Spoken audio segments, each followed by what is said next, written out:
let's go ahead and start with the Minnesota Timberwolves move. I'm going to try and talk you off of, I don't even think the ledge. You've already jumped off the ledge as far as this one goes. I'm going to try and talk you back up onto the building, I think is the best way to describe it. So obviously you've heard the news if you're listening to this podcast, but the Utah Jazz trade 4 first-round picks, Malik Beasley and Jared Vanderbilt to the Utah Jazz in exchange for All-Star and Defensive Player of the Year, multi-time, all-team defense, Rudy Gobert.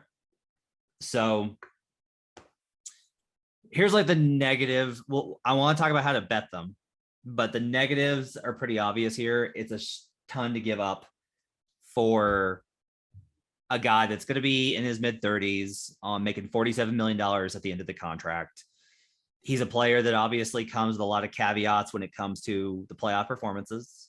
He's a player that doesn't necessarily inspire a lot of confidence as far as being like Rudy Gobert is not what's thought of as like a 16-game player. He's not like a big-time playoff performer. I want to try and talk you into this because I understand it from the perspective of this move does not make us a contender. We gave up 4 draft picks to not be a contender. It's the wrong way to think of it. You move closer, and these deals are becoming more and more standard between the Atlanta Hawks and the Jazz and the Bucks for Drew Holiday, right? And so it's not just stars like Anthony Davis that have gotten these hauls or James Harden, like Drew Holiday. They gave up 5 picks and they won a title. And you could say Drew Holiday's better than Rudy Gobert. I think that's tough to argue just based off of like what Gobert brings to the table. Rudy's pretty impactful. Look, I've been low on Gobert. We've talked. Rod and I joke constantly about like can't wait to bet against the Jazz in the playoffs. Can't wait. I like this move in terms of I have a lot more confidence in Karl Anthony Towns. Like that's a lot of this is like if you're just like I don't think Karl Anthony Towns is good. I don't think he's like I think he's if you look at the worst performances in the playoffs and you're like that's who he is. But that's the thing is like, I don't look at Karl Anthony Towns' playoff performance and go, that's who he is. I go, that's sometimes who he is. Sometimes he's a hugely impactful player that helps them to wins in like in game 1 versus the Grizzlies. Like Towns has had really good performances in that series and really bad performances in that series. He's a lot more versatile than he's given credit for. The biggest thing is that the problem with Rudy Gobert is no longer that you can space him out and switch and attack him. He's gotten better at that. The problem is that he can't punish you on the other end. But if your offense is good enough anyway, that's going to be okay. Does this roster win a title? No. Does this roster get out of the second round? Can't see it. I'm not saying absolutely because there's a lot of things that can happen. But like, does this team beat a fully healthy second round opponent? No. Does this get them closer? Yes. It gets them closer. The cost was incredible. I agree they overpaid. The problem is that if you're going to get one of these players right now with where the market is at, no kidding, based off what I've heard, like this is what you're going to have to get. Like this is what you have to do if you're going to get a player of this kind of level of impact. And you can opt not to, but then you're just going to stagnate, run out of gas, and slowly get worse. They got closer to where they want to go. They reinforced the floor. I get how much you're going to hate this move. I understand you're already looking for another team. But there are worse things than this move. As low as I've been on Rudy Gobert, I think you're overreacting a little. Yeah, I hate it. I hate everything about it. I don't think that I'm overreacting. And let me overreact. I think that this is going to go down as one of the worst trades in modern NBA history. And that sounds like a hot take. That sounds like a Stephen A. Smith statement that I am not that guy. But I just think it's a horrendous move. It's not 4 first-round picks. There's a pick swap in there. That's probably going to go. There's Walker Kessler, who was just a first-round pick. If you are talking yourself into, well, hey, maybe now we can make the second round, or at least we're doing something, or we would have screwed up the picks anyway. Like, these are all terrible logic that you're using to try to console yourself into a deal that just doesn't make a lot of sense. I don't really think that this moves the team's needle that much for the ceiling. And I think it actually makes the floor worse.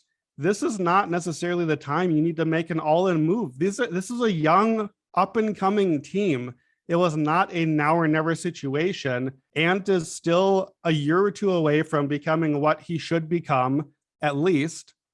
And Gobert, look, Gobert is 30 already, turned 30 the week of the draft.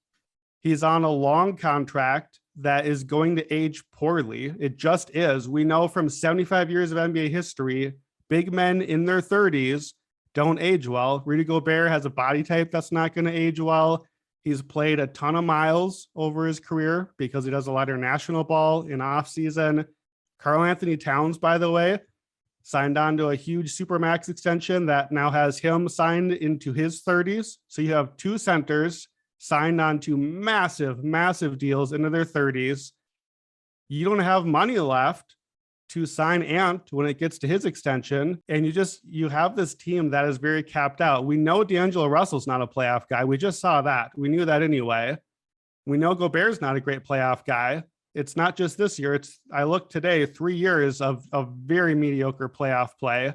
We don't know Towns isn't yet, but we certainly don't know he is. He has 11 playoff games and is basically a completely mediocre player so far. So let's talk about this from a betting perspective. The Timberwolves won 46 games last year.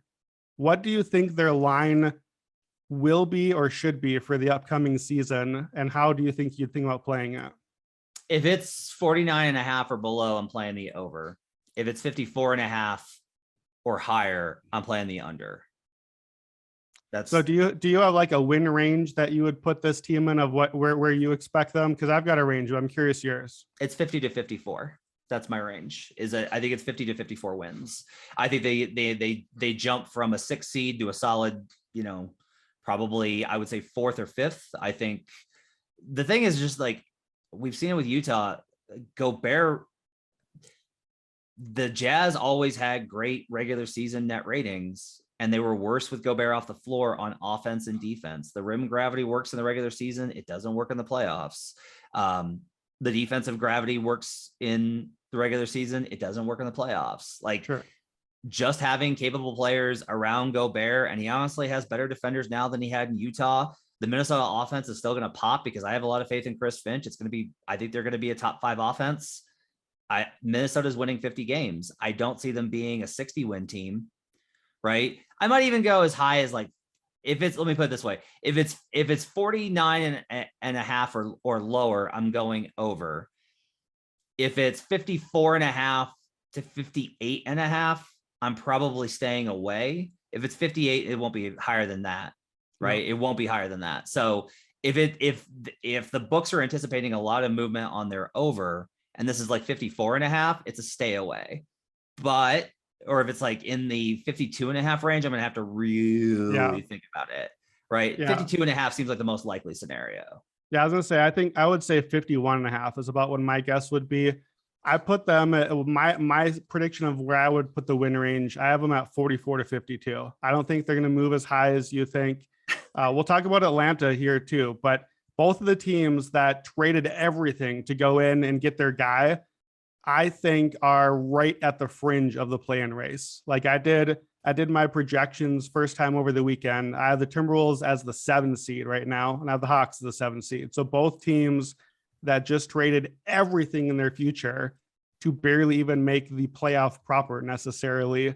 If Ant becomes the guy that people think he can be, and you have Gobert and you trade Towns, then next year we could be talking about the Wolves as a serious contender. I don't think next year, but I think as I've tried to talk myself off the ledge long term, that's where I've tried to go. It's okay, to me, the message to take away from the playoffs from Minnesota this year was this is Ant's team. Yeah. I don't know when the switch happened. Maybe it was the playoffs. To me, that's why are you making a trade for a 30-year-old center if you've just gotten the message, this is this 22-year-old dude's team? I don't know how that's the message, but if he makes that leap that he believes in, that people who watched the movie with it, I can't think of the name, the Adam Sandler movie, people who watch that are oh, star, the dude oozes stardom. If he makes that leap and the team's floor raises, I think you're right.